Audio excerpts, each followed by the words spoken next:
I'm a fan of the fantasy genre, and I always wanted to make a fantasy movie, so the opportunity to make a Solomon Kane picture was too good to pass up. And of course I read the books from Robert Howard when I was a teenager. And so 10, 15 years later, to be presented with the opportunity to make that story into a movie is just a dream come true. And then to be able to make a movie which takes the fantasy genre to a place which I don't think it's really been done before, or certainly not for a long time. For me, fantasy is not necessarily a children's genre. And I thought with Kane, because he's a very serious, very dark, heroic figure, I could just change it a little bit and make a movie which is strongly character-based, has all the running, jumping, chasing, horse riding, swords, demons and monsters. But actually when you really look at it, there are lots of layers and lots of symbolism and lots of ideas working in there as well. So that was kind of one, I was a fan, but two, the opportunity was a really great one. Well, I didn't stick to an original story at all. The intention with this was to create an origins tale for Solomon Kane. Robert Howard never did. When you read his stories, Kane is a fully formed character who is a Puritan swordsman going around the world combating evil because he believes God wants him to do that. And that's a great character, I loved it.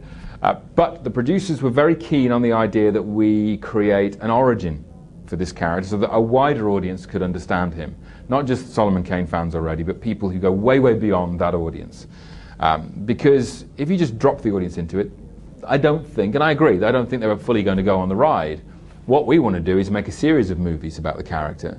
So this first one is about why he is like he is. So it was up to me to make a story which would work. So I used my own ideas, took liberties with the ideas that Robert Howard had in his stories, and reading little bits of dialogue and little ideas which said, he thought he was a bad man, he was evil. There were ideas which gave me the nucleus of the story of maybe he's an evil man who wants to redeem himself and comes to an understanding with his God to say, I can fight for you and I can do things for you to redeem myself. So that's where the origins of the story is. And then of course in classic mythology and legendary figures, the hero going to save the pure girl for his own redemption, that's a classical idea as well. And the Faustian idea of a condemned soul trying to get out of his deal with the devil. So all of those things together, that's the story. But by the end of the movie, the Solomon Kane who rides out of the story is the Solomon Kane of the books.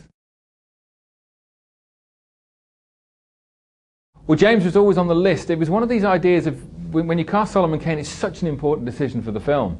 And it's so profoundly affecting the entire production that you've got to get the right guy. And there are very few men in modern movies who don't feel like pretty boys, who feel like they're rugged and able to look after themselves and belong in a period as well. And there's a handful of actors like that, and their names always come up. With James, who'd just recently done Rome, and he was wonderful as Mark Antony, his name came up, and I knew him a little bit. So I said, well, okay, let's talk to James, and let's see how he responds to the script. And I wasn't sure he was going to like it. So he came in, and I explained what I wanted to do. He'd read the script at this stage. I showed him my storyboards and my artwork, and he said, yeah, I really like the character. I really like what we can do with it. And he understood that I was trying to make a character piece. And he understood that I was going to ask him to push himself physically and mentally, as he'd never been done before in a movie. So that was really the key, is to find an actor who can bring his A game to the role. And also, the wider audience may be not so familiar with James, and that for me is a terrific advantage, because James Purefoy is Solomon Kane. For most people, they're just going to see this guy and he is absolutely the character. And they give him a very different look from his other characters as well, his long hair and the hat and the cloak. And he gave his heart and soul to this movie, and the best thing about the film for me is what James does with it. Well, I wanted to make a movie which had a very direct sense of violence, a sort of brutality, not just the sword fighting, but the world itself is a grim, harsh world that the characters live in. There's evil there, there's real evil in this world.